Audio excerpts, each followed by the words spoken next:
Hello, నేను మీ PV Reddy.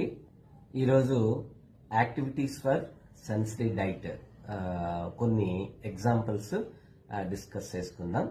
So ఈ activities ఎందుకు చేయాలి అని అంటే సెన్సరీ ఇన్పుట్ అనేది అచీవ్ చేయడం కోసం, తద్వారా వారి యొక్క డేని ఏ విధంగా సక్సెస్ఫుల్గా ఆర్గనైజ్ చేయగలుగుతున్నాము అనేటువంటిది ఇక్కడ ఆబ్జెక్టివ్ అన్నమాట.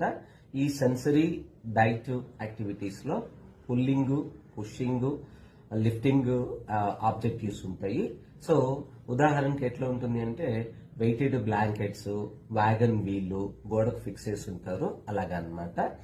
అలాగే మనకు సైక్లింగ్ కావచ్చు, వాక్యూమింగ్ కావచ్చు, స్విమ్మింగ్ కావచ్చు, స్కేటింగ్ ఎక్స్పీరియన్స్ కావచ్చు, లిఫ్టింగ్ వెయిట్స్ కావచ్చు, వెయిటింగ్ బ్లాంకెట్స్ కావచ్చు, ఇవన్నీ కూడా సెన్సరీ డైట్ యాక్టివిటీస్ కింద మనకి ఎంతో మేల్ అనేటువంటిది వస్తుంది. ఎందుకంటే చాలా వరకు ఆటిజంలో ఏడిహెచ్డి ఉన్నటువంటి వాళ్ళలో సెన్సరీ ఇష్యూస్ అనేటువంటిది, ప్రాసెసింగ్ సమస్య అనేటువంటిది చాలా వరకు ఉంటుంది.